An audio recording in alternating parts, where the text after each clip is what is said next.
მოგესალმებით, ძვირფასო რადიო მსმენელებო, Facebook, YouTube და TikTok მაყურებლებო. ეს Business Space-ია, საქმიანი პოდკასტი, სადაც საუბრობთ ბიზნესზე, ისე როგორც სინამდვილეშია. მე კი მისი ავტორი სერგო ასოჯანიშვილი გახლავართ. მოკლედ, მინდა აღვნიშნო, რომ დღევანდელი ეთერი და დღევანდელი ასე ვთქვათ პოდკასტის წარმდგენი არის DPT Consulting-ი, იურიდიული კომპანია. და დღეს ისე ძალიან საინტერესო თემა შევარჩიეთ, როგორც ყოველთვის, ისევ კრეატიულად ასე ვთქვათ შერჩეული არის DPT Consulting-ის მიერ. ჩვენ დღეს ვისაუბრებთ მუსიკაზე, მაგრამ მუსიკაზე არა როგორც ხელოვნებაზე, არ ვისაუბრებთ არტისტებზე, ჟანრებზე და ასე ვთქვათ გემოვნებაზე. ჩვენ ბიზნეს პოდკასტი ვართ, ამიტომ შევეხებით ბიზნესს და ბიზნესისთვის მუსიკა არ არის უბრალოდ რაღაცა ფონური ხმა. მოკლედ აქ ამ შემთხვევაში ჩნდება ძალიან ბევრი კითხვა და ალბათ ძალიან ბევრ ბიზნესაც უპასუხებთ დღეს. ამ ყველაფერში კი დაგვეხმარებიან ჩვენი სტუმრები, რომელსაც ცოტა ხანში წარვადგენ. მაგრამ ამავდროულად მოკლედ მივესალმები კახაბერ გოშაძეს, ეს არის DPT Consulting-ის მიერ მოწვეული ექსპერტი, რომელიც დღეს აქტიურად ასე ვთქვათ მოდერაციაში ჩაერთვება ამ თემის და მივესალმები ჩვენს სტუმარს ზუკა ბეჟაშვილს, GMI-ის დამფუძნებელს და ბეჟაშვილი Law Firm-ის მმართველ პარტნიორს. მოგესალმებით მეგობრებო. სანამ გადავალთ ასე ვთქვათ საქმეზე, ჩვენ რაღაცა ცოტა ხნის წინ მივიღეთ გარკვეული ინფორმაცია სიახლე, რომელსაც გააჟღერებს ასე ვთქვათ კახაბერი და კახა გთხოვ პირველ რიგში კეთილი იყო შენი ფეხი და დარწმუნებული ვარ რომ ხშირად ვიჯდებით ხოლმე ერთ პოდკასტში და საინტერესოდ გავშლით საინტერესო თემებს. მადლობა სერგო. ინფორმაციას რაც შეეხება პირველ რიგში მივესალმები ჩვენს მსმენელებს, მაყურებლებს.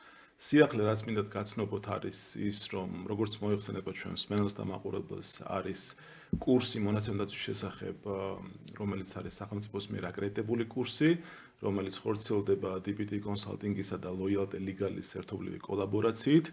ეს გახლავთ ერთადერთი სახელმწიფოს მიერ აკრედიტებული კურსი სახელმწიფოში და სიახლე მდგომარეობს იმაში, რომ მომდევნო ნაკადის ფარგლებში მიღება უკვე გამოცხადებულია და რაც თავარია დასაქმების ხელშეწყობის სახელმწიფო სააგენტო უზრუნველყოფს ამ კურსის დაფინანსებას მსმენელებისთვის, შესაბამისად ეს კურსი იქნება მარტივად რომ ვთქვათ უფასო. ამიტომ დრო აღარ ითმენს. დრო აღარ ითმენს, დარეგისტრირდით, მოგწერეთ და არ გაუშვათ ეს შესაძლებლობა ხელიდან, ასე რომ გელოდებით მონაცემთა დაცვის სასერტიფიკატო კურსზე. მადლობა.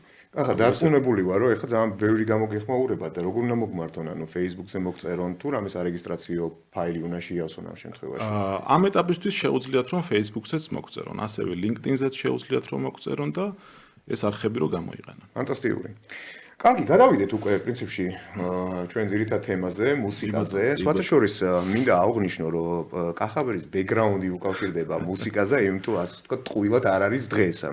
ამიტომ მუსიკა ძალიან კარგად იცნობს, მაგრამ დღეს უფრო ისეთ სამართლებრივ, ასე ვთქვათ, სივრცეში შევალთ და ვნახავთ, რას ნიშნავს არა მხოლოდ მუსიკა, არამედ მუსიკა ესეთ სივრცეებში, როგორც არის მაღაზია, ოფისი, რესტორანი და კაფე. მოკლედ, აი ამაზე ვისაუბროთ და პრინციპში ჩვენი headline-იც ეგ იყო, ხო? კი. ჩემთვის ორმაგად საინტერესო არის დღევანდელ პოდკასტში მონაწილეობა და მოდერაცია, ვინაიდან როგორც იურისტი ასევე ვარ წარმოდგენილი და როგორც, მუსიკოს დავარქმევ ჩემ თავს, იმიტომ რომ ჩემი ძალიან ბევრი წელი ჩემი ცხოვრებისა დაუთმე ინსტრუმენტს, გიტარას დაუთმე, შესაბამისად ორმაგად სასიამოვნოა. ვისაუბრო ორ ერთმანეთისგან ძალიან განსხვავებულ საკითხზე. ერთი არის ხელოვნება და თავისუფლება ზოგადად, რაც მოდის ხელოვნებიდან და მეორეა კანონი, რომელიც ქმნის ჩარჩოებს, მაგრამ ეს ჩარჩოები აუცილებელია იმავდროულად, რათა უფლებები იყოს დაცული არტისტების, კომპოზიტორების, შემსრულებლების და ზოგადად ამ სფეროში ჩართული პირებისთვის. შესაბამისად, სიტყვა მინდა გადავცე ზუკას და ორიოდე სიტყვის ზუკა, შენი ბექგრაუნდის რო გითხრა, მე რაც მახსოვს, ჩვენ სტუდენტობიდან მოვდივართ ერთად და ორივემ კარგად ვიცით ერთმანეთის ასე ვთქვათ მიმართულება, ვინ საით როგორ მოღვაწეობთ, რატომ გადაწყვიტე ეს მიმართულება და ასევე სანამ დაიწყებ ზუკა, მინდა ვთქვა, რომ ერთ-ერთი, ჩემთვის ყოველ შემთხვევაში და არა მარტო ჩემთვის დარწმუნებული ვარ, გამორჩეული ექსპერტი ხარ ამ მიმართულებით და შენი ფიდბექი, შენი ასე ვთქვათ ინფორმაცია ძალიან მნიშვნელოვანია ამ კუთხით, ასე რომ გაგვიზიარე ეს შენი ბექგრაუნდი. მადლობა. მომილოცნია პირველ რიგში სასიხელო ნიუსი, რომელიც გააჟღერეთ ეთერში. ძალიან მნიშვნელოვანი არის ხარისხიან განათლებაზე ხელმისაწვდომობა და ამ ნაწილში ძალიან დიდ როლს თამაშობთ თქვენ და ძალიან დასაფასებელი ეს თქვენი აქტიურობა. მადლობა. ჩემ ბექგრაუნდს რაც შეეხება, მეც ბავშვობაში უკრავდი გიტარაზე, მეც ოჯახის წევრებთან ერთად მქონდა ბენდი და ხშირად ვიყავით ხოლმე ეს აქტიურ მუსიკალურ ცხოვრებაში ჩართული. მე ჩავაბარე უნივერსიტეტში იურიდიულზე და სულ რაღაცა მეკაჩებოდა უკან მუსიკასთან და კარგი მუსიკოსი არ ვიყავი. ჩემგან ესეთ არ გამოვიდოდა სტარი, ასე რომ ვთქვა და მაგრამ მინდოდა რომ აი ინდუსტრიის განვითარება ჩემი წვლილი მეთამაშა და დავაკავშირე ინტელექტუალურ საკუთრების სამართალში აი ეს მიმართულება გავყევი ვიწრო პროფილურად და იმის მერე სულ აი ამ მიმართულებით მუშაობ 2011 წლიდან მოყოლებული მუშაობს ავტორ უფლებებზე, ინტელექტუალურ საკუთრებაზე, ყველა მიმართულებაზე და მოვედი დღეს აქამდე და მიხარია რომ აი ეს შრომა რაც ჩვენ ჩავდით ინდუსტრიაში, დღეს უკვე კონკრეტულ სარგებელში გამოისახება ავტორებისთვის, არტისტებისთვის და ინტელექტუალურ საკუთრების მოღვაწე ყველა პირისათვის და ეს კიდევ უფრო პროგრესირებადი ხდება, იმიტომ რომ თან ტექნოლოგიურ განვითარებასთან ერთად უნდა აუწყო და მუდმივად ცვალებადი და განახლებადი ინდუსტრია, ამიტომ ვთვლი რომ დღეს ძალიან საინტერესო ინფორმაციას მივაწვით მსმენელებს და აი ამ ინდუსტრიაში უკვე ბიზნესს დავანახებთ იმ საჭიროებებს და იმ გამოწვევებს, რაც მუსიკასთან მიმართებაში არსებობს. შეგვიძლია დავკონკრეტდეთ ზუკა, იმიტომ რომ მეც ამ შემთხვევაში მე წარმოვადგენ ბიზნესს და იმიტომ მინდა რომ ბიზნესს გავცეთ ძალიან ბევრი პასუხი დღეს და აი კონკრეტულად რას აკეთებს ამ შემთხვევაში ორგანიზაცია, აი მინდა რომ უფრო დაწვრილებით ვისაუბროთ. ხო, სანამ ჩვენ ორგანიზაციაზე გადავალთ, ჯერ მნიშვნელოვანია ჩემი აზრით, რომ გავაჟღეროთ ერთი რამ, რომ საავტორ უფლებებში არსებობს ძალიან ბევრი მითი, რომელიც ხშირად მოკლებულია ხოლმე სინამდვილეს. ყველაზე გავრცელებული მითი არის ის, რომ თუ ობიექტურად ხელმისაწვდომი არის მუსიკა, ის არის უფასო. მაგალითად, ეს არის მითი. ეს არის მითი, იმიტომ რომ მე რო YouTube-ზე ვდებ მუსიკას, ვდებ ხოლმე, იმიტომ რომ პირადი მოხმარების მიზნებისათვის მოისმინოთ. მე რო Spotify-ზე ვდებ მუსიკას, ვდებ, იმიტომ რომ პირადი მოხმარების მიზნით მოისმინოთ. თქვენ, მე რო Instagram Stories-ზე ფიზიკურ პირის აკაუნტს ვაძლევ შესაძლებლობას, რომ მუსიკა ვიდეოს დაადოს ფონად და ეს ერთიანობაში გააკეთოს და სინქრონიზაცია მუსიკისა და იმ კადრის რაც თვითონ გადაიღო, ესეც არის პირადი მოხმარების მიზნებისათვის, მაგრამ ნებისმიერი გამოყენება, რომელიც ხდება პირადი მოხმარების მიზანს, ექვემდებარება ლიცენზირებას. მიუხედავად იმისა, რომ ეს ფოტო თქვენ Google-ში მოძებნეთ და ღიად იყო ხელმისაწვდომი ავტორი არ ეწერა, ეს თქვენ არ გაძლევთ უფლებას, რომ ნებისმიერ ფოტო რასაც მოძებნით, აიღოთ და გამოიყენოთ. ნებისმიერი მუსიკა რასაც მოძებნით, აიღოთ და გამოიყენოთ. თავარი არის ბიზნესმა იცოდეს, რომ ნებისმიერი ფორმით, რაც არ უნდა ფორმა იყოს, მუსიკის გამოყენება სჭირდება სათანადო ლიცენზია. ნებისმიერი არტისტის ამ შემთხვევაში, ანუ ეს იქნება ახალგაზრდა არაცნობილი არტისტი, იქნება რაღაც არ ვიცი, ძალიან ცნობილი, მაგალითად მაიკლ ჯექსონის იმერები. ცნობილია თუ არაცნობილი, არ აქვს მნიშვნელობა, თავარი არის ის, რომ საავტორ უფლების გამონაკლისში თუ არ ჯდება ყველა შემთხვევაში ეკუთვნის გადახდას. ავტორის გამონაკლისი რა არის? ავტორის გარდაცვალებიდან 70 წლის შემდეგ ეს ხდება ხალხის საკუთრება.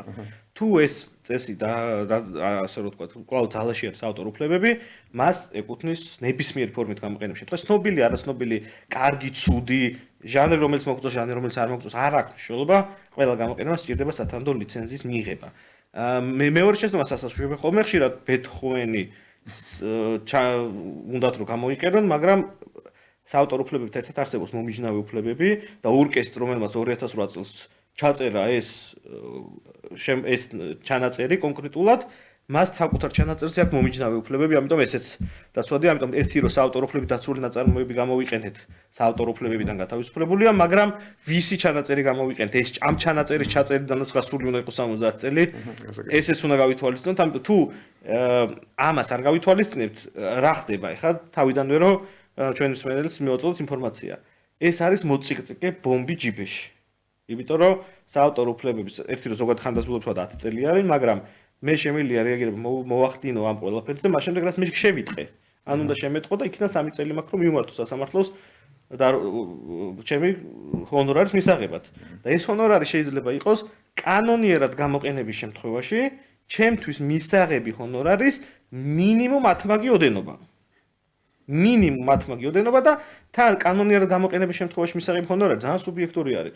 მე შეიძლება ჩემ შემოქმედებს ვაფასებდე და თვითონ გამოყენება $10,000 მოვითხოვ რეკლამაში გამოყენება პირობითად ვამბობ.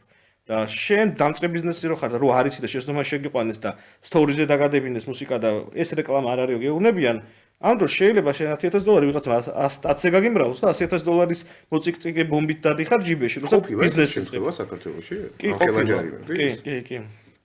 უბრალოდ ძალიან ბევრი შემთხვევა პრეცედენტებიც არსებობს, ლიცენზირებებიც არსებობს და ეს ინდუსტრია ფაქტობრივად ნულიდან შეიქმნა 2015 წლიდან რა. ანუ 2015 წლამდე იღვიძებდა ყველა და ისე არ ღვევდა საავტორო უფლებს, როგორც გაუხარდებოდა. ინტერნეტში განსაკუთრებით და რეკლამებში და ასე შემდეგ და ჯერ 2011 წელს დაიწყო ამ კოლექტიურ მართვის ორგანიზაციის, რასაც თქვენ დაანონსეთ, ეს არის კაფეში, ბარში, ასე შემდეგ, რაზეც მე ვისაუბრებთ, ლიცენზირება. შემდეგ 2015 წელს დაიწყო ამ რეკლამის ინდუსტრიის ლიცენზირება, შემდეგ 2024 წელს მოხდა კიდე ერთი მასობრივი ცვლილება და ახალი კოლექტიურ მართვის ორგანიზაცია შეიქმნა, რომელსაც დღეს ძალიან ბევრი ჰონორარი შეაგროვა, უკვე ხა ჩვენ პარლამენტში მოსმენა ვნახეთ, $28 მილიონი შეაგროვა.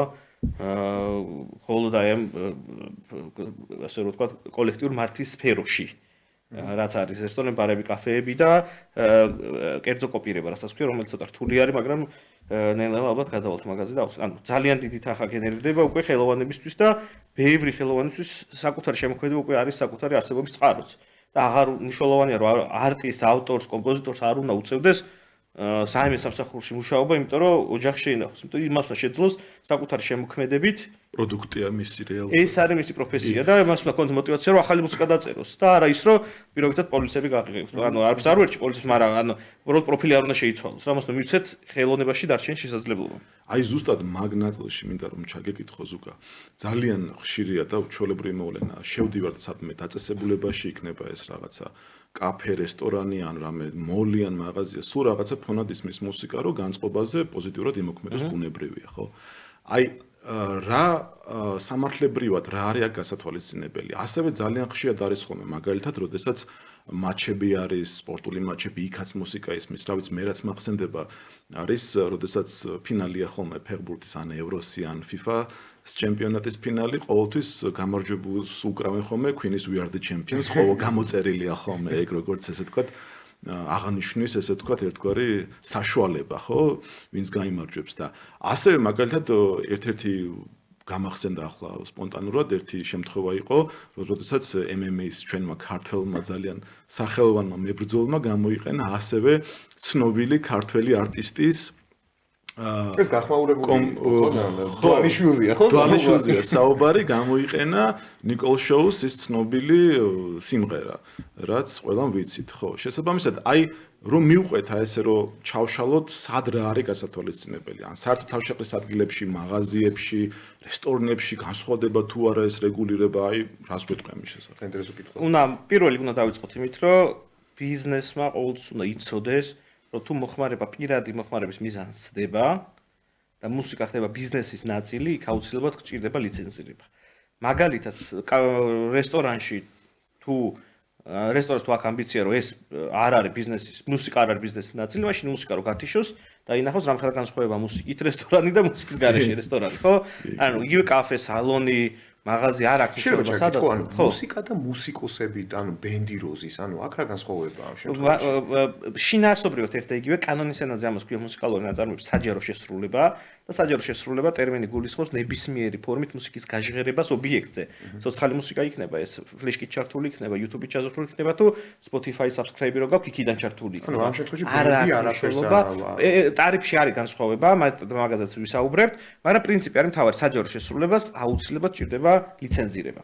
მეორე პრინციპი, რაც არის ძალიან მნიშვნელოვანი, მთელი მსოფლიო შეთანხმდა, რომ ავტორებმა, ხელოვანებმა შეუძლებელია აკონტროლონ რესტორნები, ბარები, კაფეები მთელი მსოფლიოს მასშტაბით, ამიტომ ესეთი ინსტიტუტი შეიქმნა კოლექტიური მართვის ორგანიზაცია, რომელიც იქნება ავტორების მიერ საქართველოში აკრედიტაციას ანიჭებს სახელმწიფო, მას და აძლევს ლეგიტიმაციას, რომ ყველა ავტორის სახელით ისაუბროს საჯარო შესრულების ნაწილში, ანუ რაც ახლა ახსენით, და საჯარო გადაცემის ნაწილში, რომ საწინააღმდეგოს დამტკიცებამდე ივარაუდება, რომ ყველაფერი ამ ორგანიზაციის კატალოგში არის და ამ ორგანიზაციას ევალება ობიექტური კრიტერიუმით დაადგინოს ტარიფები კონკრეტული ფორმით გამოყენებისათვის და ამ ტარიფების შესაბამისად გასცეს ლიცენზიები. მას ორი ვალდებულება აქვს. ერთი რომ ლიცენზია გასცეს და მეორე არ აქვს ვალდებულება რომ მოელაპარაკოს ობიექტს და უთხრას რომ შენ ჩემი ბიძაშვილი ხარ და მეტი გადამიხარ და შენ ანუ ვალდებულება დაადგინოს ტარიფი ობიექტური კრიტერიუმი და ამ კრიტერიუმის ყველას მისცეს ლიცენზია. ეს შეგროვი ჰონორარი მე დააიდენტიფიციროს და გაანაწილოს ავტორებზე და უფლების მფლობელებზე.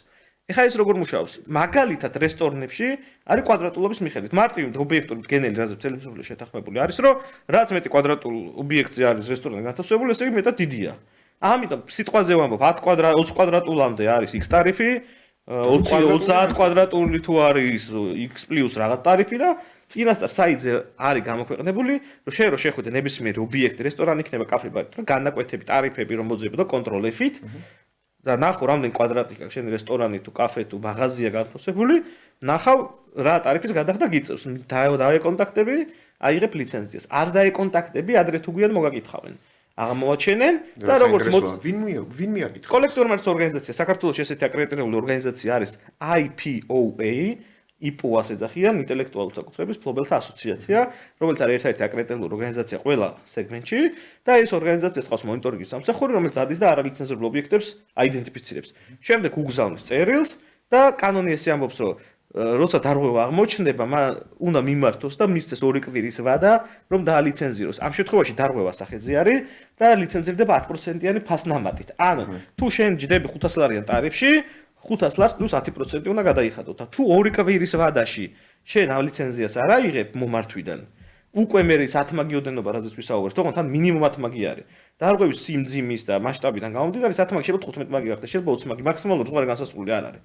და ის შენ მოწინწინე ბომბი ამოქმედება და თუ პირობითად დაგიმტკიცდა რომ 6 თვე იყენებდი მუსიკას, 6 თვე გამრავლებული 500-ზე და 500 გამრავლებული 6-ზე და გამრავლებული 10-ზე დაგეკისრება. რაც საკმაოდ კოლოსალური ციფრი შეიძლება იყოს. ასე რომ ბიზნესისთვის ეს არის უდიდესი რისკი და მთავარი პრინციპი ყველა ბიზნესს იგივეს ვეუბნები, რომ თუ მუსიკას იყენებ და ეს ხდება პირადი მოხმარების ვიზას, აუცილებლად მოიკვლიე როგორ აიღო ეს ლიცენზია.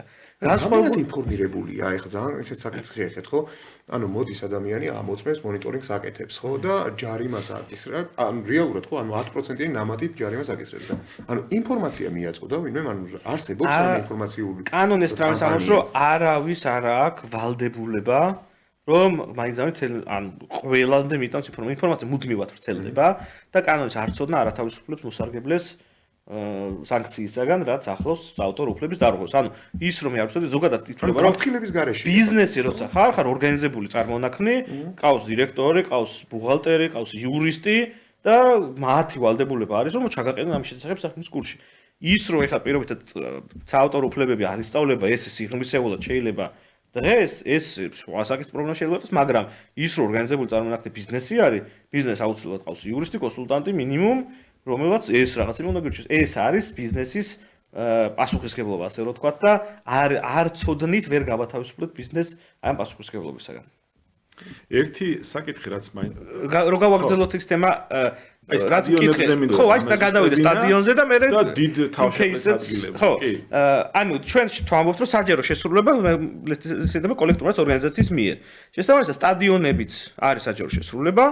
სტადიონს აქვს თავის ტარიფი მისადაგებული, გაყიდული ბილეთის კონკრეტული პროცენტი უნდა გადაიხადოს ღონისძიების ორგანიზატორმა კოლექტიურ მართვის ორგანიზაციაში, შესაბამისად მიდის მე ტრეკლისტი რა დაიკრა და იმ ხალხზე ნაწილდება ეს ჰონორარი. იგივე შემთხვევა იყო UFC-ს кейსშიც, UFC ამერიკაში კოლექტიურ მართვის ორგანიზაცია, რომელიც მოქმედებს და ბევრი რამდენიმე ორგანიზაცია, მაგრამ ორი ყველაზე მსხვილი ორგანიზაცია არის ASCAP და BMI. ამათ თავის ისტორია აქვს კიდე, ASCAP ან BMI-ის ლიცენზია თუ აქვს ღონისძიებას ის აქვს უფლება რომ ღონისძიებას დაუკრას ნებისმიერ მუსიკალურ ნაწარმოები, ანუ ნებისმიერ მუსიკალურ ნაწარმოებს საჯარო შესრულება გააკეთოს და თავიდან თქვენ საჯარო შესრულება არის ნებისმიერი ფორმით მუსიკის გაჟღერება. შესაბამისად, იქ რო გია ნიკოლაძის სიმღერა გაჟღერდა, ამას ყველაფერს სჭირდება მხოლოდ ერთი რამ, რომ ASCAP-ის ქონოდა ინფორმაცია ეს სიმღერა რაც გაჟღერდა ვისი იყო. და აქ უბრალოდ ინფორმაციული გაუგებრობა იყო. შეტყობინება უნდა. ხო, და გიას მე როგორც ნახე ლაივში ეგ იყო, რომ მე არაფერს არ ვთხოვო, კაცო. მე უბრალოდ დამეხმარეთო, რომ ჩემი ჰონორარი მივიღო, იმიტომ რომ მუსიკა გაჟღერდა, მეკუთვნის და სწორია თავის გადმოსახი და ეკუთვნის ჰონორარი. და მე და გიამ ვისაუბრეთ ამ თემაზე, მე გიას ეს დეტალურად აუხსენე, ეს არის საჯარო შესრულება. და მოდი გია რა ვქნათ ჩვენიცი, ASCAP-ში მივიწეროთ. შენ დაგარეგისტრებ ASCAP-ში, დავარეგისტრიროთ ეს ნაწარმოებები შენი და ASCAP-ს მოთხოვოთ, რომ იქ თუ UFC-ში რამე გაჟღერდება, შენი ჰონორარი არ დაიკარგოს და ეს პროცესი ჩვენ გავაკეთეთ და გია დღეს არის ASCAP-ის წევრი და ეს ნაწარმოები რეგისტრირებული გვაქვს. ეხლა თუმცა ეს ნანელი პროცესია, სადღაც რეგისტრაციიდან წელიწად ნახევარში 2 წელიწადში გეწევა ის ჰონორარები, რაც მანამდე იყო გაჟღერებული, მაგრამ ეს გასაკეთებელი საქმე გავაკეთეთ ჩვენ, რომ 100 კაპში დავარეგისტრირეთ ეს ნაწარმოები, იმიტომ რომ ეს ჰონორარები, რომელიც UFI-ში გაჟღერდება, არ დაიკარგოს. სხვათაშორის იცი რა არის, ეხლა აი პირველად ესეთი რაღაც მივიღეთ, აგერ ეხლა მწერენ რომ მსმენელმა დარეკა. ხო, პირდაპირ და ანუ ვინ დაადგინაო ეს ჯარიმებიო, აი კითხულობს. ხო, ნახეთ, კოლექტორების ორგანიზაციის შემთხვევაში არის ტარიფები, რომელიც დადგენილი არის. ამ ტარიფებს ადგენს თვითონ კოლექტორების ორგანიზაცია, ავტორთა საბჭო ყავს, რომელიც ადგენს მიზანშეწონებლებიდან გამომდინარე ამ ტარიფებს. მოსარგებლე თუ ამ ტარიფს არ ეთანხმება, მას უფლება აქვს რომ გაასაჩირო საკპატენტში. ამ შემთხვევაში საკპატენტში იქნება კომისია, რომელიც მერე მსჯელობს, რამდენად სამართლიანად დაადგინა ორგანიზაციამ ეს ტარიფები და ამბობს, რომ ჩვენ ვიმსჯელეთ და ან მისაღებია ეს ტარიფები, თელესოფლიოს ტარიფები შევისწავლეთ, ქართულ ეკონომიკას შევუსწავლეთ, ან სიღრმეში შედის და კვალიფიციურ კვლევის საფუძველზე ამბობს, რომ ეს ობიექტური ტარიფებია, ან ძალიან სუბიექტურია და ვამცირებ. რა მაგალითად კერძო კოპირების შემთხვევაში ძალიან მნიშვნელოვანია ეს კერძო კოპირება, იმიტომ რომ ძალიან დიდი ფული არის ამ კერძო კოპირებაში, რაც აი ამ ნაწილში ჰონორარების გაზრდის მნიშვნელოვანი აქსელერატორი გამოდგა. დაადგინა კოლექტორების ორგანიზაცია 6%, რაც ძალიან მაღალი პროცენტი იყო, ყველამ თანხმდებოდა ამაზე. მოსარგებლებმა გაასაჩივრეს და საკპატენტმა განიხილა და თქვა რომ 6 ძალიან ბევრია და 2 იყოს. რაღაც ნაწილში 1.5, რაღაც ნაწილში 2. და უკვე ბიზნეს კოლექტორების ორგანიზაცია შეთანხმდნენ და დაიწყეს ამ ტარიფით ჰონორარის გადახდევინება.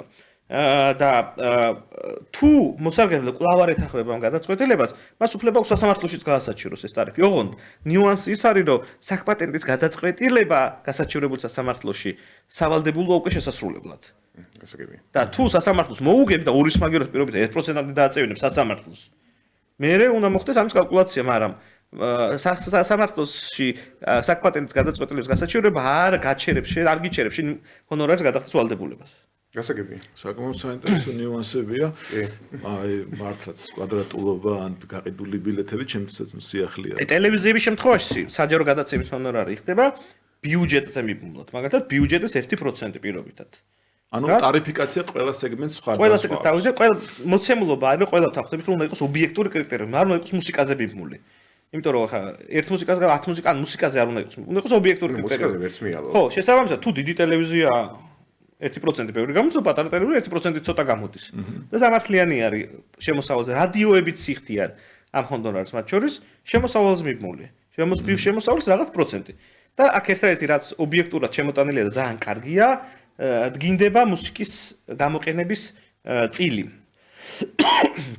გაცრავად თუ მუსიკა არის 30%-მდე სხვა ტარიფი, 30 და 70% სხვა ტარიფი და თუ 100% მუსიკა არის, კიდე სხვა ტარიფი. ანუ რეინჯი არის აქაც, რომ არა მუსიკალურ და მუსიკალურ რადიოს ერთეგი ჰონორარი არ მოუწევს. გასაგებია. კარგი, შემდეგი საკითხი, რასაც მინდა შევეხო ამის გარეშე ალბათ დღევანდელი პოდკასტი არ შეიძლება რომ ასე ვთქვათ ჩაბატაროთ თუ როგორც არის მოკლედ და დღეს ვართ იმ ეპოქაში, როდესაც აი ინტერნეტმა ძალიან ბევრი რამე შეცვალა მუსიკის მოსმენის კულტურაში. აი მაგალითად თუ ჩვენი ბავშვობის დროს პოპულარული იყო კასეტა და ფანკრით რო ვახოდით, როცა ჩაივხვევოდა ხოლმე ეს ესთეტიკაც იყო ყველა. ხო, ეს თავის ხიბი ჰქონდა. მერე მოვიდა CD, რომელზეც 20 კომპოზიცია თუ დაგეტეოდა, მაგარი იყო და ყოფნიდა, ესე ვთქვათ. მერე MP3-ის ფაილების შენახვა კომპიუტერში და რაღაც MP3-ის დამკვრელ მოწყობილობებში და შემდეგ უკვე გადავედით აი ამ ინტერნეტი რო ხელმისაწვდომი გახდა 4G და მით უმეტეს ახლა როცა 5G გვაქვს. ძირითადად არ ვიცი მე არ მეგულება ჩემს საახლობლოში ადამიან, რომელსაც კომპიუტერში აქვს მუსიკა და ესე უსმენს ან რაღაცები. მეც მათ შორის, ხო? ნუ არ ვიცი ხა Spotify, YouTube, Apple Music, ასე ძალიან ბევრია. საავტორო უფლების დაცვის კუთხით რა შეცვალა, რა მოიტანა დადებითი ან ნეგატიური უარყოფითი ამ ყველაფერმა არტისტისთვის. ან თუნდაც მოდი რო ჩავშალოთ, ხო? არის კომპოზიტორი, არის შემსრულებელი, შემდეგ არის, პროდიუსერი, ლეიბლი, ასე შემდეგ და როგორც არის ხოლმე მთლიანი ჯაჭვი. აი ამ კუთხით ვინ უფრო დაინახა სარგებელი, მოდი ეს სწორად რო ვთქვათ. და რა შედეგები მოუტანა. ხო, ძალიან საინტერესო კითხვა არის. პირველ რიგში უნდა ითქვას, რომ ტექნოლოგიების განვითარება და ამ განვითარების გარეშე ინდუსტრია შეუძლებელია არსებობის. და ამ ცვლილებამ თავიდან ძალიან ცუდი ეფექტი მოახდინა, როდესაც ინტერნეტი მასიური მოხმარების საგანი გახდა. ძალიან მნიშვნელოვნად დაიკლო მუსიკალური ინდუსტრიის შემოსავლებმა. აი აგური რო გადმოაგდო მე-9 სართულიდან, აი ესე დავარდა, იმიტომ რომ ფაქტობრივად უკონტროლო გახდა მეკობრეობა რა, ანუ შეუძლებელი იყო ამის წინააღმდეგ გეთქვა რომ აი მოდი ლეგალურ საიტიდან გადმოწეროთ, აქეთ რაღაც უფასო არის და გარდა იმისა რომ სამიფროზე კამპანიები და რაღაცა ნუ თავისას შვება ძალიან დაბალი შედეგი ჰქონდა და რაღაცა ეფექტური საჭირო იყო რომ მოფიქრებოდა Spotify-მ გააკეთა ეს პირველმა რომ შენ Spotify-ში არიხდი რაღაცა მუსიკაში, შენ იხდი სერვისში. და რა არის კომფორტი, რომ Spotify ამბობს რომ ყველაფერი რაც ფლოპლიოს შექმნილა ჩემთან არის და შენ ფული გადამიხადე იმაში რომ ეს ყველაფერი დალაგებულად, ლამაზად, მოწესრიგებულად კონდეს რეკლამების garaშე, ვირუსების garaშე, ყველაფრის garaშე და გიღირს უკვე იმ $5 გადახდა, ანუ აღარ არის თვეში $5, 15 ლარია, ანუ დღევანდელ ცხოვრებაში, ხო არც კი რა, ანუ არ არის სახა რომ არ გაგემეტოს რა პირობითად და გიღირს რომ გადაიხადო და სამაგიეროდ ეს ამ სერვისის სარგებლო, ანუ მომსახურება შექმნა გარკვეული, რომელიც კომფორტი შეუქმნა მომხმარებლებს, რომ ლეგალური ჯობია.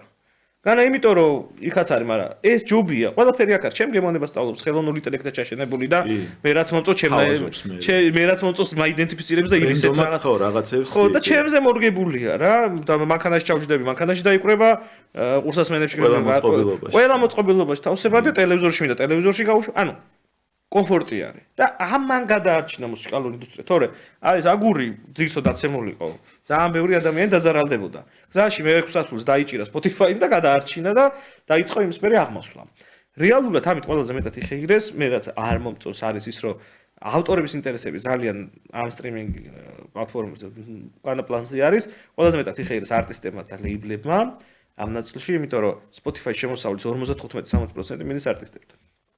და ავტორების ნაწილში დაახლოებით 10-12%-ის ფარგლებში ნაწილდება, რაც საკმაოდ დიდი სხვაობაა. აი, წუხილი იყო მაგაზე, მე მახსოვს ბოდიში გაწყვეტინებ, რომ ავტორები იძახდნენ, რომ ეს არ არის ის კომპენსაცია, რომელიც რეალურად მათ უნდა ეკუთვნოდეთ. ევროკავშირის ტერმინი fair remuneration, სამართლიანი ანაზღაურების უფლება და ამბობდნენ, რომ ეს არ არის სამართლიანი ანაზღაურების უფლება და ჩვენმა შემოსავლა დაიკლო. ადრე უფრო მეტი მოგდიოდა. იყო მართალია მოსდიოდა ადრე უფრო მეტი, მაგრამ ეს სისტემა იყო სრულ კატასტროფასა და რაღაცას შორის არჩევანი და ამ რაღაცაზე გაკეთდა იმ ინდუსტრიაში არჩევანი და ამან იმუშავა. ისე შეიძლება აუგზავნოს ამ შემთხვევაში Spotify-ის თავისთავად არტისტი თვითონ ტვირთავს, შეუძლია არტისტი არ ატვირთოს უბრალოდ და მორჩა.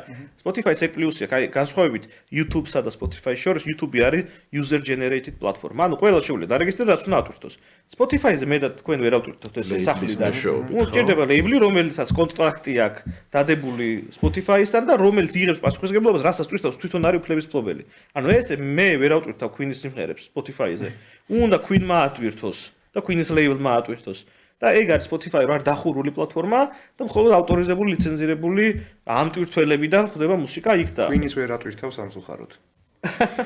სხვა შორის აი თუ შეიძლება გავაგრძელებ ამ ტექნოლოგიურ თემებზე რა საუბარს და დღეს პრინციპში ისეთ ეპოქაში ვცხოვრობთ, ანუ გამორიცხულია ყველა პოდკასტში ვახსენებთ ამ მიმართულებას AI-ს, ხო, ანუ ხელოვნურ ინტელექტს და დღეს ხედავთ ხო, რომ უკვე ხელოვნური ინტელექტი ქმნის მუსიკას, ხო? რა განსხვავება ამ შემთხვევაში, ან საერთოდ რამე რეგულაციაში თუ ექცევა ამ შემთხვევაში AI-ის მიერ შექმნილი მუსიკა? კარგი კითხვა არის, იმიტომ რომ ყოველდღიურობაში ეს კითხვა ისმის და ძალიან მაგრად დღესაც ავტორ უფლებების კომიტეტს იმპალას ავტორ უფლებების კომიტეტის დომა იყო და ყოველდღე ამ თემებზე მსჯელობთ. და პრობლემა არის, თუმცა აქ მნიშვნელოვანი არის ის, რომ ხელოვნურმა ინტელექტმა უდიდესი სიკეთე მოუტანა კაცობრიობას. ეს სიკეთე არის, რომ გაამარტივა ცხოვრება, ოპერაციები. იმდენად დიდი სიკეთე მოუტანა ადამიანებს, რომ ხელაღებით თქმა რომ შენ მოდი გაჩერდი, მოდი ჯერ შევთანხმდეთ და მე გააგრძელე, შეუძლებელი გახდა, იმიტომ რომ აი როგორც ცეცხლი იყო თავისუფლად კაცობრიობს, ხელოვნური ინტელექტმა ესე გაამარტივა რაღაცები. ხელოვნური ინტელექტით ვეძახით, თორე ეს ინტელექტი არ არის, რეალურად არის კონკრეტული ტექნოლოგია, რომელიც კარგად მუშაობს. ინტელექტი არის ის, რაც ადამიანის ტვინში იხარშება და საავტორო უფლების კანონი ამბობს, რომ ავტორი შეიძლება იყოს მხოლოდ ფიზიკური პირი, რომელიც ინტელექტუალური შემოქმედების საქმიანობის შედეგად შეიქმნა ნაწარმოები. და როგორ მივაგნოთ ამ ტექნოლოგიას, რასაც ჩვენ ხელოვნურ ინტელექტს ვეძახით, უმეტესწილად დღეს არის მაინც მონაცემების სწრაფი დამუშავების პლატფორმა, რომელიც ძირითადად დავალების შესაბამისად ამ დავალების პასუხის მაღალი ალბათობიდან გამომდინარე ანალიტიკას აკეთებს დიდ დატაბეისში და რაც ის კაცობრიობის ისტორიაში მეტი ესეთი გადაწყვეტა დაგროვილა იმის შესაბამისად იგენერებს რაღაცას. ანუ ეს კი არ არის რომ აზროვნებს და თვითონ წვიტავს, არამედ მაღალი ალბათობით გიგენერირებს კონკრეტულ პროდუქციას, რაც მეტმა ადამიანმა დააგენერირა წარსულში. და ამის მიხედვით გაზრდას კონკრეტულ პროდუქციას ის არ აზროვნებს. და ამიტომ ის ავტორად ვერ მიიჩნევა. ასევე ჩინეთში იყო მცდელობა, რომ ვინც პრომპტი დაწერა, იმას მივცეთ ავტორობაო.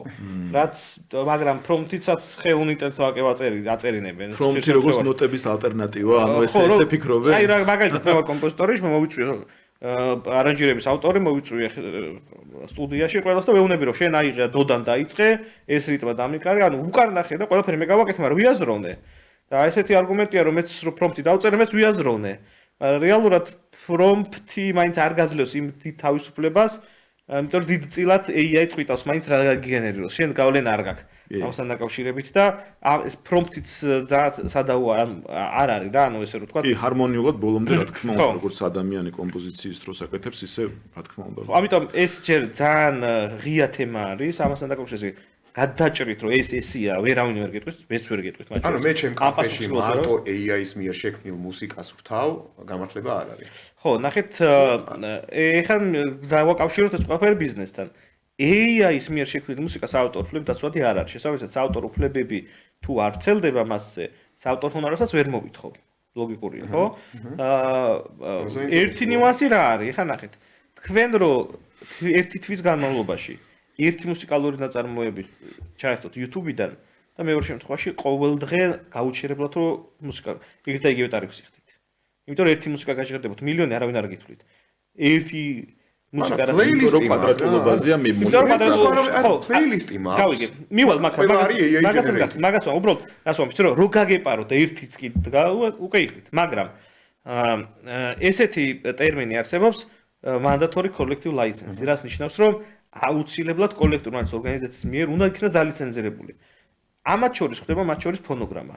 ფონოგრამაზე ჩაწერილი შესრულება, რომელიც გამოცემული კომერციული მიზნებისათვის, ითვლება, რომ საჯარო შესრულების ნაწილში აუცილებლად კოლექტურული ორგანიზაციამ უნდა დაალიცენზიროს. ანუ კოლექტურული ორგანიზაცია როცა მოდის თქვენთან და გეუბნებათ, რომ ფონოგრამა ისმის, არ მაინტერესებს AI თუ იქ გადახდა გიწევს. ეს 52 პუნქტის ჩანაწერში მათ ამ უფლება აქვთ. ან თქვენ შეიძლება საავტორ ჰონორარისგან გათავისუფლდეთ, მაგრამ ფონოგრამის ნაწილში მაინც მოგიწიოთ გადახდა. და ჩვენი კანონმდებლობით ნებისმიერი ფონოგრამა შედის კოლექტურის კატალოგში, AI არ არის, არავინ არ უყურებს მაგას. თავარია რომ ფონოგრამა არის, კი, სო გადახდა გიწევს. აი ესეთი მიდგომა. ორი კითხვა გამიჩნდა შეჯამების მიზნით, ასე ვთქვათ, ამ თემის ირგვლივ. ერთი, რომ მე როგორც ფიზიკური პირი ვერასოდეს ჯერჯერობით ყოველ შემთხვევაში ვერ მოვიპოვებ უფლებას AI მუსიკაზე, საავტორო უფლებას. ამ ეტაპზე ესეთი შესაძლებლობა არ არსებობს. და მეორე, მაგალითად, საზოგადოებრივი თავშეყრის სივრცეში AI-ის მუსიკას უკრავ როგორც შენ თქვის ერგო, მხოლოდ და მხოლოდ. მტკიცების ტვირთი ვიზია არის, რომ ეს AI-ის მუსიკა მოსარგებლეზე. ან არის. ნებისმიერ მტკიცების ტვირთი მოსარგებლეზე არის. ყველა მტკიცების ტვირთი არის მოსარგებლეზე გადატანილი ამ ნაწილში. ასე კი ბატონო. კარგი, შემდეგი ერთი საკითხი, რაზეც მინდა გავამახვილო ყურადღება, ეს არის სემპლინგის პრაქტიკა. ზოგადად მუსიკაში სემპლინგი არის, არ ვიცი, აი ორჯერ ჩვეულებრივი ამ ყოველდღიური ამბავი არის. სხვათა შორის არის ერთი საიტი, ვებგვერდი, სადაც მე ხშირად ვიყენებ ხოლმე, როდესაც რაიმე კომპოზიცია მესმის და ხვდები რომ ეს სემპლი არის აღებული სხვა კომპოზიციიდან და არ მახსენდება იმ კომპოზიციის სახელი, მაგრამ ვიცი ამ კომპოზიციის სახელწოდება და ავტორი, შევდივარ საიტზე, ვწერ ამ კომპოზიტორს და თუ ამ კომპოზიტორის მუსიკას აქვს რაიმე სემპლები აღებული სხვა საიტიდან, ამ ყველაფერს აჩვენებს და პირიქითაც თუ მე მაგალითად როგორც კომპოზიტორმა შემსრულებელმა დამსემპლა ვიღაცა სხვა ისე ვთქვათ შემსრულებელმა აჩვენებს პირიქითაც. აი შეიძლება აინტერესებს ჩვენს მსმენელს და მაყურებელს, ეს არის საიტი whosampled.com და ძალიან კარგი დიდი მონაცემთა ბაზაა ძალიან და აი აქ მინდა გკითხო.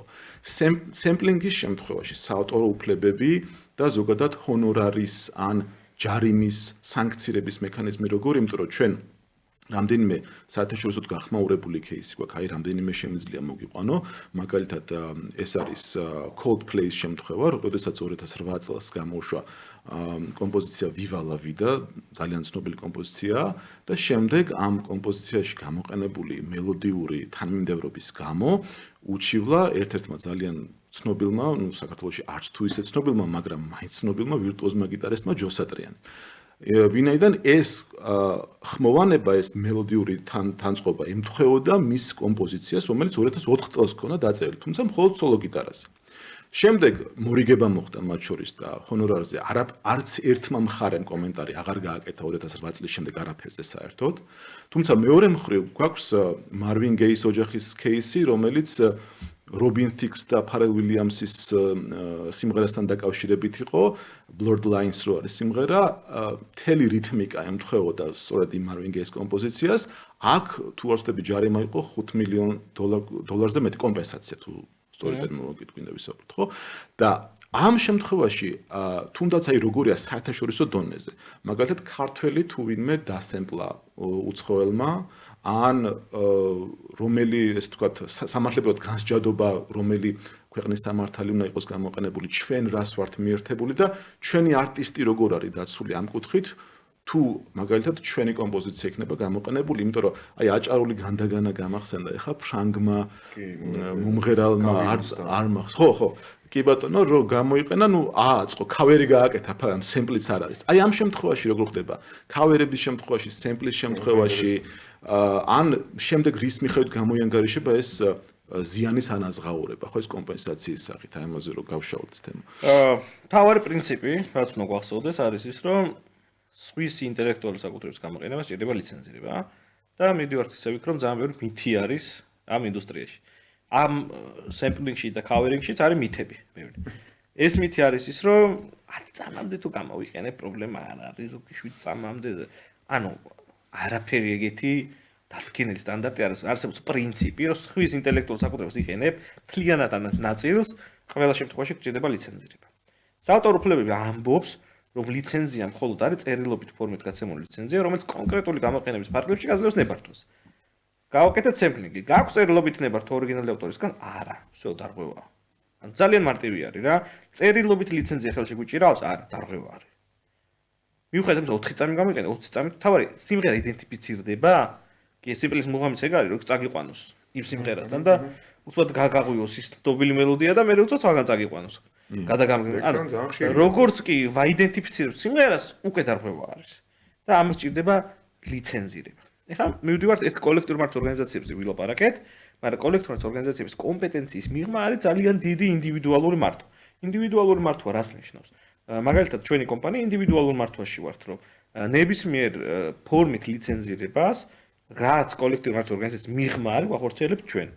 ეს ლიცენზირება ძირითადად არის გამოყენება რეკლამებში, ფილმებში, ნებისმიერ აუდიოვიზუალურ პროდუქციაში, ასევე სემპლინგი, ქავერინგი და ასე შემდეგ და ასე. ნებისმიერი გამოყენება და აქ თავარი პრინციპი რა არის? ინდივიდუალურ ლიცენზირებაში უკვე არსებობს ინდივიდუალური მიდგომები. რატომ? იმიტომ რომ გამოყენების მასშტაბი გავლენას ახდენს ფასზე, მაგრამ ვისაც იყენებ, ესეც გავლენას ახდენს ფასზე. მაგალითად, ძალიან ცნობილი კომპოზიტორის მუსიკა და დღეს დამწყები კომპოზიტორის მუსიკა აბსოლუტურად განსხვავებული პირობებით ლიცენზირდება და ეს საწყენი არ არის. იმიტომ რომ პრაქტიკამ დაადგინა, რომ თუ შენ X-ის მუსიკა გინდა, ეგ ძალიან ცნობილი არის, ყოველ მეორეს უნდა და მოდი ეს პასი გადაიხადე, მოლაპარაკების ამბავი არის. ან თუ უცნობი ადამიანი შეიძლება უფასოდ მოგცე და პირით გაგვიხარდეს და ვინოც გამოგიგზავნოთ, რომ მადლობა რომ გამოიყენე, იმიტომ რომ შენ გავხადო აქეთ პოპულარული. ანუ ეს ძალიან ინდივიდუალური მიდგომის ამბავი არის. ამ დროს ყველაზე მნიშვნელოვანი არის ხოლმე რასაც ავტორები ყოველთვის აფასებენ, ეს არის რესპექტი, არის პატივისცემა. ანუ გამოყენებამდე თუ შენ მიწერ, რომ გამარჯობა ესა და ეს ვარ, ამის გაკეთება მინდა, ეს პატივისცემს გამოსკა, ანუ ძირითადად შემთხვევაში ეს ყველა აპლიკაცია მიდის ავტორამდე და ისე უხარიათ ხოლმე, რომ ეს პატივისცემა რომ დააფასეს, მივიდნენ აზრი კითხეს, ხშირად გასცემენ. არის შემთხვევები ადამიანი ამბობს, რომ არ შეეხოთ შენ მუსიკას, მას უფლება აქვს, იმიტომ რომ ინდივიდუალური გამოყენების ფარგლებში სემპლინგი და ქავერინგი გადის ავტორის არაქონებრივ უფლებებზე. არაქონებრივ უფლებები რაში ავტორის არის და მხოლოდ მის შინაგან შეგრძნებებთან არის კავშირში და მას უფლება აქვს თქვას, რომ დარჩეს ესე როგორც იყოს და არ უნდა შეეხო. ეხლა მაგალითად ის ქონდა Volaris სიმღერა, ხო? Volaris აპლიკაცია ქონდა და ერთ-ერთი სარეკლამო კამპანიის ფარგლებში უნდა გაჟღერებულიყო Golaret. და არაო. ავტორმა თქვა, რომ მე ვოლარეთ დავწერეო და ვოლარე უნდა იყოს ეს ჩემი შვილივით მიყვარს ეს მაგრამ ერთი სიტყვა არ სიცვალოთ ანუ მისი უფლება ვიღაცა დათანხმდა სხვა რეკლამა გავიდა რა ანუ ვინც დათანხმდა ის გავიდა ანუ ავტორის შინაგანი შეხედულება არის კომპოზიტორი რომელიც ამბობენ რომ აი ესე დავწერე და არ შეხვდა რა კი ბატონო იმღერე გაამართლებს ყველა ვიხერებთ არ გაამართლებს და რას ვკარგავ ანუ ძალიან ინდივიდუალურია რა ანუ შესაბამისად აქ უკვე შემოდის ინდივიდუალიზმი და პრაქტიკა მე თუ ეხა ვიღაცას მივეცი $5,000 მეორეს მივეცი $5,500 შენ რომ მოდიხარ შენ რატო უნდა მოგცე იაფად ხო ანუ და კომერციალიზაცია ხდება ჩვეულებრივ პირობითად მომობ და არის შემთხვევები დავგადაუხდეთ მეტიც ნაკლებიც მაგრამ ძალიან ინდივიდუალური დადგენილი პრაქტიკა ამიტომ წერე კანონში რომ გამოუყენებ კანონიერად გამოყენების შემთხვევაში მისაღები ჰონორარით ანუ მე ვამტკიცებ რომ ერთს რომ მივეცი $5,000 მეორეს $5,000 შენ რო ხე მირღვე უფლებას ჩემ ნაკრებს არ გეტყოდი ამიტომ $5,000-დან ავთვლი მათ მოგოდენობას და მოგთხოვ $50,000 თვითონ შესაძლოა აქედან მე ავტორის სარგებლობს და ახერობს და ყველა ის ადამიანი ვისაც უფლებები აქვს ზოგადად ამ თუ იმ ნაწარმოებში ამიტომ ძალიან დიდი სიფრთხილე საჭიროებს რა თან როდესაც მუსიკალურ ინდუსტრიაშია დამწყები არტისტები იწყებენ ყველას ურჩევ ხოლმე რა რომ ეს მოციკი ბომბი ჯიბეში არ უნდა ჩაიტოვო იმიტომ რომ ჯერ როცა საავტორო უფლებები ყოველდღიურად ირღვევა მილიარდობით ანუ შეუძლებელი ამ ზოგადად ვდივოთ მაგრამ როდის ხდები საინტერესო ვიღაცისთვის როცა რაღაც წარმატებას მიაღწევ რობიტიკი რატო გახდა საინტერესო მარვინგეის მე ოჯახისთვის იმიტომ რომ ბლურლაინ გავარდა კი ძალიან ანუ ნული ნახვა რო ქონოდა შეიძლება არავის არ ეჩივლა და როცა არტისტი ხარ იწყებს საქმიანობას მნიშვნელოვანი სწორად დაიწყოთ ეს მოციქცკი ბომბით არის იმიტომ რომ როგორც კი წარმატებას მიაღწევ იქვე აგიფეთქებენ ამბობს და რასაც ის შროვი აბდიხანი წყალში ჩაგიყრიან და მე სახელის გიფუჭდება პლაგიატი კურდი ანუ თუ იწყებ კარიერას ამ ესე თავიდან უნდა გაითვალისწინო და მაგ кейსში ძალიან ესეთ მნიშვნელოვანი იყო რომ თვითონ აღიარეს მარვინ გეი იმიტომ რომ ფიფარულებს და ინტერვიუში თქვენ რომ ჩვენო ჩავიკეტეთო სტუდიაშიო 100 ჯერ მოვისმინეთო ეს სიმღერა და ეგეთი გავაკეთეთ და აი და მივედით ბლულაინამდე ანუ ვინ გეკაჩება ხო ეგ რო არ ეთქვა შეიძლება ვერავის ვერ შეგვიმჩნია კი და აღიარეს და საბოლოო კომპენსაციას გადაიხადეს იქაც ეხა Coldplay-ის кейსის მორიგდნენ და როცა დარღვევა არის ეხა ერთია რომ გაჯიუტდე და კომპენსაცია დაგეკისროს ძალიან დიდიოდა მეორეა აღიარო და მორიგდე მორიგებაც ყოველთვის გზა არის მედიაცია მორიგება ძალიან ისეთი დასაფასებელი როცა პირისპირ სხვა ორ ადამიანს და რაც ეწყინა ადამიანს ის რომ არ დამაფასებ მითვისე შენ სახელდაგვარი და ან როცა არ ვიცოდი და ბოდიში და რაღაც სიტყვაზე ჭრის მუშაობს და აღარ გთხოვ მე რა იმდეს და მოდი რაღაცაზე მორიგდე ან ძალიან მნიშვნელოვანია დღევანდელ სამყაროში ადამიანური ფაქტორები მიუხედავად იმისა რომ AI ეპოქაში ვცხოვრობთ ადამიანური ფაქტორები მუშაობს და respect copyright არის ძალიან მნიშვნელოვანი ფრაზა შეიძლება ვიყენებ ხოლმე ცეც ავტორუფლების პატივი როცა სხვისას ვიყენებ ვკითხოთ აზრი იმიტომ რომ ადამიანის შემთხვევა იყო რომ ხორცს პროდუქტების რეკლამაში უნდა გამოყენება და აღმოჩნდა რომ ვეგეტარიანელი ეს კომპოზიტორი და არ მინდა ვიძახის კაცო ჩემ ფილოსოფია მაქვს და არ მინდა რომ გამოიყენონ და ანუ აქ ამის უფლება რა და ჩვეულებრივი ამბავი არის რა ანუ არა და მორჩა რა ანუ არ უნდა არ უწევს ავტორს მტკიცება რატო არა ხო ანუ არა და მორჩა ანუ ავტორს შეუძლია არა თქვას და всё ვეღარ იყენებ და აი აქვე მინდა ერთი თუ და მე AI-ზე მინდა გადავიდე აი ერთი საკითხი წინდახედულობის საკითხი შემოვიდა ახლა ვთქვათ საუბარში და აი დამწყებ არტისტებს ან თუნდაც გამოცდილებს აი რჩევის საკითხი რამდენიმე რჩევა ან ყველაზე მნიშვნელოვანი რა არის რა შეცდომების მოძდით ხოლმე ყველაზე ხშირად და როგორ აირიდონ თავი რა გაითვალისწინონ იმიტომ რომ აი იურისტები ვართ ორივე და ვიცით ეს რაღაცა რომ იურისტი ყოველთვის მაშინ უფრო საჭირო როცა რაღაცა ფუჭდება ხოლმე და მე ეძებენ იურისტს რომ გამოასწოროს ის რაღაც ამ დროს თავიდან ვერ ყავდეს ეს იურისტი ან ასე ვთქვათ მრჩეველი ან ასე შემდეგ უკეთესად იქნებოდა მშვიდად იქნებოდა მაგრამ ნუ ეს კულტურა ჩამოყალიბდება ალბათ ჩვენთან ხო და აი წინდახედულობის ნაწილში რა შეცდომების დაშვებისგან აირიდონ თავი უპირველესად ახალ ბედა ან თუნდაც გამოსილმა არტისტებმა აი ყველაზე მეტი რა ვთქვი გარს რომ თუ სხვის ინტელექტუალურ საკუთრებას იყენებ აუცილებლად წინასწარ აიღენებართვა ან შენი დაწერე ყველა ხელოვანი რაღაც იწყებს და პირველი და მეორე ნამუშევარი არ არის აუცილებლად კარგი იყოს და საუკეთესო იყოს და არ ხდება ხოლმე ეგრე ანუ არაფერი სასიცოცხლო და ცუდი იმაში არის რომ ცუდი გამოვიდა მაგრამ სასიცოცხლო და ცუდი არის რომ სხვისი აიღე და შეიძლება დასაღებ ეს არის ყოველთვის მომაკვდინებელი ამ ინდუსტრიაში და ბევრი არტისტ ხელოვანს დაუსრულებია თავის კარიერა და იმიტომ რომ სხვისი ეცადა რომ სხვისი თავისად გაესწრებინა და ეგ პლაგიატი ზოგადად სამეცნიერო ტერმინი არის კანონში პირებად დაწერია მაგრამ ითვლება ყველაზე ძიმე დარღვევაც ავტორ უფლებებში, როცა სხვის ინტელექტუალურ საკუთრებას საკუთად ასახავს. მეტიც სისხლის სამართლის დანაშაული არა ავტორობის მითვისება, პირდაპირ გვიწერია კანონში, რომ ავტორობის მითვისება სისხლის სამართლის დასჯადი ქმედება. ხო, ანუ კრიმინალია. ასე რომ ეს ნაწილია ძალიან მნიშვნელოვანი, რომ თუ ვინმე აქვს ამბიცია, რომ გახდეს წარმატებული არტისტი, ეცადოს რომ თავიდანვე არ დარღოს. ან პატარა ვარ და არ მომთხოვენ, კი, მაგრამ დიდი რომ გახდები, ყველა იმ პატარას ამოგიქიქავენ და ყველა პატარაზე მოგიწევს პასუხისმგებლობა. და საკუთარი უფლების დაცვის ჭრილში რა უნდა გაითვალისწინოს? აქ ძალიან მნიშვნელოვანი პირველია, რომ ესმოდეს როგორ მუშაობს ინდუსტრია რა, ისმოდეს რა არის კოლექტიური მართვა, საკუთარი ნაწარმოებები და არეგისტრიროს იქ ავტორ უფლებებს. არ ჭირდება რეგისტრაცია, ეს მნიშვნელოვანია. ავტორ უფლებების წარმოშობა შექმნის მომენტიდანვე, მაგრამ იმ ხალხმა როგორ გაადგინოს რესტორანში რომ მუსიკა დაიკას შენია თუ სხვისი არის. ამიტომ რეგისტრაციას ვამბობთ ხოლმე და არა იმიტომ რომ შენ წარმოგეშვას უფლება, არა იმიტომ რომ მივაწოდოთ ინფორმაცია იმ ხალხს რომ რო აგროვებთ, აი ჩემი სიმღერა თუ შეგხვდათ, ეგ ჩემია, რო იცოდეთ. ნუ რეალურად იცავს ამ შემთხვევაში ინტერესი უკვე არტისტის. მეორე ლეიბლი სწორად შერჩება, მუსიკალური გამომცემლობის სწორად შერჩება, იმიტომ რომ ერთი იცავს თქვენს ჩანაწერებს, მეორე იცავს თქვენს ავტორ უფლებებს და თანამშრომლობა, იმიტომ რომ თანამშრომლობის გარეშე არ გამბოდეს. ხა ძალიან მაგარ კომპოზიტორებთან გქონია ურთიერთობა, ძალიან ბევრი მაგარი კომპოზიტორის ყავს მუშაობთ, იმასთან მუშაობთ წარმატებით, ვინც თანამშრომლობა. ეს თანამშრომლობა არის ინფორმაციის გასვლა გამოსვლა, აპლიკაცია, სწრაფი კომუნიკაცია, გააზრება იმისა, რომ ჩვენ უფლების დამცველები ციდან არ ვისურვით ამ თანხებს რა, ანუ უნდა იყოს გამოყენება იქნება ლიცენზირება იქნება. არის თუ შეიძლება ჩავარდეს და არ იყოს გამოყენება არც ტელევიზიაში, ანუ ეგეთი თუს არსებობს, რომ ვიღაცა კომპოზიტორის მუსიკა არ გამოიყენეს, მაგრამ შეიძლება თუ იყოს რომ ამ კომპოზიტორის გადაცემა გააკეთდეს და ძალიან ბევრი ჰონორარი დააგეზროს. ანუ ეს არ არის ხელფასი, რომ ესე მოდივად ერთი ხდებოდეს. გამოყენების ფაქტის შესახებ ინფორმაციის დაფიქსირება, ანუ საჯაროდ თუ გაჟღერდა, ხო, ამაზეა საუბარი. და ტელევიზიაში გადავიდა გადაცემაში გამოიყენეს მაგალითად. ეხლა აქ რომ მუსიკა ჩავერთო მე ეს ხო გადაცემაც იწერება ვიდეო. შესაბამისად ეს არის აუდიოვიზუალური ნაწარმოები და თქვენ გადაცემასაც ეკუთვნის ჰონორარის გადახდა, იმიტომ რომ აუდიოვიზუალურ ნაწარმოებში მუსიკის ჩართვა მოხდება. ტელეფონმა თუ დაგირეკა და რინგტონად გაქვს რაიმე ცნობილი მუსიკა მაგ შემთხვევაში რა. ამ შემთხვევაში წარ აქვს მნიშვნელობა გამოყენების წყაროს. უხმო რეჟიმზე. ეთერში მუსიკა ისმის, ესეთი მუსიკა გადაცემა მე ინახება. უკვე გადახდა ლაივში არ პრობლემა არ არის, მაგრამ შენ რო ლაივში ნახე მუსიკა შემოვიდა, უკვე რა ვიდეოსაც მე სოციალურ ქსელში დატოვებთ, იქ უკვე მოჭრილი უნდა იყოს. რა ნიუანსებია, მოკლედ. რამდენი? კი, ძალიან ბევრი ნამდვილად. AI-ზე გინდოდა ზოგ რაღაც. ხო, AI-ს რაც შეეხება. დღეს AI-ს წალიკა მუსიკალური ინდუსტრია. წალიკა რა კუთხით? ორიგინალური მუსიკის შემოსავლები მცირდება კატასტროფულად. ის აგური, მე ექვსეზე რო გავაჩერეთ, ეხა ისევ გაუვარდათ ხელიდან.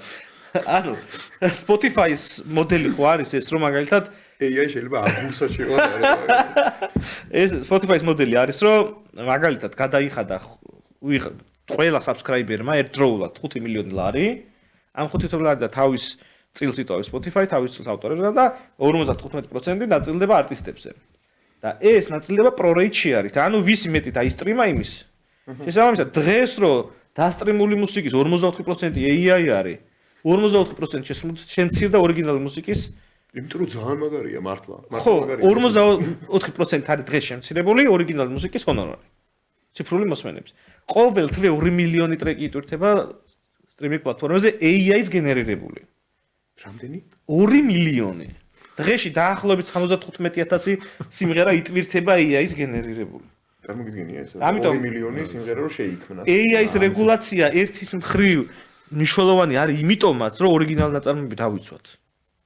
იმიტომ რომ ესე თუ გაგრძელდა ეს აგური ძირს დავარდება და ძალიან ბევრი დაკარგვა რეგულირებაზე უკვე. ყოველდღიურა რეჟიმში ყველა ფორმატში. მე კიდე მეგონა პერსონალურ მონაცემებს უქმნი და საფრთხეს მარტო. თუმე ხელოვნებასაც ხო რომელი უფრო დასაფიქრებელი ეგეც საინტერესოა. მეგობრებო, აი მე ვფიქრობ, რომ ერთის მხრივ ჩვენ ახლა არტისტებსაც მივეცით გარკვეული რჩევები, მაგრამ მე მინდა რომ ბიზნესაც მივცეთ ახლა რჩევები, იმიტომ რომ დარწმუნებული ვარ, რომ დღეს ახლა ბევრმა ბიზნესის ფლობელმა შეიძლება პირველადაც გაიგო ეს ამბავი რა და ან ვიღაცა გეგმავს ახლა კაფის გახსნას, რესტორნის ხო, რა ვიცი, ზაფხული მოდის, იხსნება კიდევ უფრო ახალი ობიექტები. ანუ რა უნდა გაითვალისწინოს და რეალურად სად უნდა მოვიდეს, ვის უნდა მიმართოს? აი ბიზნესისთვის ყველაზე მნიშვნელოვანი რჩევა რაც მე მაქვს არის ის, რომ ეს იქნება Reels-ი იქნება, ვიდეო იქნება. არა. თადარიგი respect, ანუ წინასწარმე მიმართ. თადარიგი დაიჭირეთ, გაარკვიეთ, ვინ დგას ამ სიმღერას უკან, ვინ არის მუსიკის ავტორი, ტექსტის ავტორი, ვინ არის მუსიკალური გამოცემლობა მის. ანუ იკითხეთ, ნებართვა აიღეთ და ყველა ვარიანტში მოდი ვთქვათ, რომ რესტორანს ეს ჭირდება, ეს ლიცენზია ყველა ვარიანტში. რესტორანში კი, მაგრამ სოციალურ ქსელს ყველას აქვს. ყველა ბიზნესს აქვს. შეიძლება მუსიკალ რესტორანი არ ხარ და მუსიკა ყოველდღე არა. სოციალურ ქსელში შეიძლება ვიდეო დადე, რეკლამა გააკეთე, ანუ ესეც რეკლამა არის ნებისმიერი რამ, რაც მიმართული არის, რომ შენ მომხმარებელი მოგივიდეს. შენ შეიძლება ინფლუენსერი ჩაწერო და იქ იყოს მუსიკა, მაგრამ მაინც რეკლამა არის. შენ შეიძლება თქვა, რომ ეს სოციალური ვიდეო არ არის სოციალური. და აი ვიწყეთ ეს ტერმინი. რეკლამაა, მორჩა. თვითონ Facebook-ი ხო გთავაზობს, ანუ ამ რეკლამაზე. Facebook-ი გთავაზობს ფიზიკურ პირებს, გთავაზობს პირადი მოხმარების მიზნებისათვის. აბა იო კომპანიის აკაუნტით გააკეთეთ, იქ აღარ გთავაზობს უკვე. იმიტომ რომ გთავაზობს, მე მახსოვს რომ გთავაზობს. არა, არ გთავაზობს ყველას. იმიტომ რომ Reels-ებზე იდება მაგალითად. არა, შეიძლება Store-ზე იდება. Reels-ის story არის ვიდეო. Reels-ზე იმიტომ რომ მე რო დავადო მაგალითად რაღაცა მელოდია, მაგალითად რამოდენიმე დამიბლოკა. რომელიც მოგწონს. კი. და მე რო დავადე მაგალითად TikTok-ის მიერ აი TikTok-ი შემოთავაზებული. აი TikTok-ი მაგალითად დაკლებად აუყურებს მაგას, მაგრამ არ აქვს მნიშვნელობა საავტორ სამართლებრივი კუთხით ის დარღვევა არის. ანუ იურისდიქცია და დამრღვევის ტერიტორია არის იურისდიქცია. დამრღვევის ტერიტორიის მიხედვით ბერნის კონვენცია. ყველაზე ეფექტური ბერკეტი აი ამ გამოვლენის ამ პლაგიარიზმის აქვს, მე მგონი ჩემი დაკვირვებით YouTube-ს. კი. Facebook-ს ისე არა აქვს, TikTok-ს ნუ თავადაც ახსენე რომ არა აქვს, ამიტომ ხო აი YouTube-ი ძალიან ისე უყურებს ხომ კაცს. ახლა შენ გიყვარს პრეცედენტული кейსები და პრეცედენტული кейსი იყო Napster-ის кейსი. ხო, იცი ეს кейსი? აბაში მახსენე. როდესაც non-direct infringement არაპირდაპირი დამრღვევა დაადგინა სასამართლოდ თქვა რომ შენ რო ხარ Napster-ი, რომელიც შენ პირადად კი არ არღვევს ავტოროფლებს, მაგრამ ქმნის შესაძლებლობას პლატფორმას მესამე პირებისთვის რომ დაარღვიონ უფლებები და მე რომ მოგმართე ხელსაფარებ, შენც არაპირდაპირი დამრღვევი ხარ უფლების. ამიტომ ის რომ შენ შეგიძლია აღკვეთოთ არღვევა არაფერს არ აკეთებ, თანამონაწილეს ხდის და შენც ის კი პირდაპირ დამრღვევია, მაგრამ შენ ხარ არაპირდაპირ დამრღვევიო. და ეს დაედო მე საფუძვლად იმას, რომ პლატფორმებს დაევალათ და არტიკლ 17 საავტორო უფლების დირექტივაში ევროკავშირის პირდაპირ მაგას ამბობს, რომ შენ რო ხარ პლატფორმა და დიდი პლატფორმა, რომელსაც მე თუნდაც user generated ყარ აქვს მნიშვნელობა, შევალდებული ხარ საავტორო უფლების დაცვის მექანიზმები გქონდეს. და შენ თუ ესეთი მექანიზმები არ გაქვს, შენც უკვე დამრღვევად გამოდიხარ. და ჩვენ კანონში სხვათა შორის ახლა ჩავდეთ ეს მუხლი, შუალედური მომსახურების მიწოდებლების პასუხისმგებლობა, რომ შენ თუ ხარ შუალედური ტიპი, რომელიც თავაზობს მომსახურებას, რომელსაც ხვები არ ღვევენ, შენც დამრღვევი ხარ თუ უფლების ფლობელი ხარი არ დაიჭერი. ანუ მე რომ მოგმართე წაშალე, კაი ბიჭი ხარ, მე რომ მოგმართე არ წაშალე, უკვე შენ დამრღვევის ხარი აირჩიებს, რომ მე შემიძლია შეზგიჩილო და იმასაც. მოკლედ მე თქვენთან ერთად იურიდიულ განათლებასაც დავდივარ, რა იურისტი არ ვარ განათლებით, მაგრამ მეგობრებო უკვე დრო ფაქტიურად ამოგვეწურა. მე ვფიქრობ რომ ძალიან საინტერესო ხო, არა და ეხლა ვიწყებდით, მაგრამ ძალიან საინტერესო საუბარია. მე ვფიქრობ რომ ამ თემას ჩვენ კიდევ ერთხელ გავშლით, იმიტომ რომ აი ზუსტად აი იმ ინფორმირების გამო, რომ რაც შეიძლება უფრო მეტი ადამიანი, მეტი ბიზნესი იყოს ინფორმირებული, რომ ამ ყველაფერს ჭირდება ლიცენზირება და მართლა შენი თქმის არ იყოს, რომ უნდა ვცეთ პატივი რეალურად იმ ავტორებს, ხო, იმ კომპოზიტორებს, შემსრულებლებს და ასე შემდეგ, რომლებიც ქმნიან ინსტრუმენტებს მოვიტანთ ეთერში. აუცილებლად, ერთ ბიზნესის შევა ძალიან მნიშვნელოვანად გამახსენდა, მინდა რომ დავამატო თუ ვინმე გვისმენს ბიზნეს წარმომადგენელი, თქვენი კომპანიის სახელი, ლოგო, როგორც სასაკოლო ნიშანი, ასევე არის ინტელექტუალური საკუთრება და დაარეგისტრირეთ. იმიტომ რომ ხوان რო დაგასწროთ, დაკარგავთ იმ ყველაფერსაც გიშენებიათ ამდენი ხანი. ეგეც არის ინტელექტუალური საკუთრების ობიექტი, რომელსაც ქვია სასაკოლო ნიშნები. და ბიზნესთვის ყველაზე მნიშვნელოვანი შევა რაც მაქვს, გარდა იმისა, რომ ყურადღებით იყვნენ მუსიკასთან, რაც არის ბრენდის სახელი, ბრენდის ლოგო, ბრენდის იდენტობა, დაარეგისტრირეთ, თორე სხვა დაარეგისტრირებს და დაკარგავთ. და მოგიწევთ ძალიან დიდი სასამართლო დავები. ამდენი იურიდიული უფასო რჩევა, ხო, და სასარგებლო რჩევა, არ ვიცი, მე მგონი მარტო ბიზნეს სპეისიდან შეიძლება გაკეთდეს ხო. ნამდვილად. მეგობრებო, რა ვიცი, მე ძალიან ყვაყოფილი ვარ დღევანდელი ჩვენი პოდკასტი, ძალიან სასარგებლო, მე თვითონაც მივიღე ახლა ინფორმაცია, იმიტომ რომ მე თვითონაც ბიზნეს წარმოვადგენ და ჩემთვისაც საინტერესო იყო ეს ყველაფერი. ძალიან დიდი მადლობა, კახა შენ. დარწმუნებული ვარ, ჩვენ კიდევ არაერთ, ასე ვთქვათ, პოდკასტში გადავიკვეთებით შევხვდებით. ზუკა, ძალიან დიდი მადლობა შენ სტუმრობისთვის. მე კი ამით პრინციპში დავიმშვიდობებით ჩვენს რადიო მსმენელს და ჩვენს მაყურებელს და უკვე სამშაბათს შევხვდებით ძალიან საინტერესო, ასე ვთქვათ, პოდკასტით კიდევ. ნახვამდის.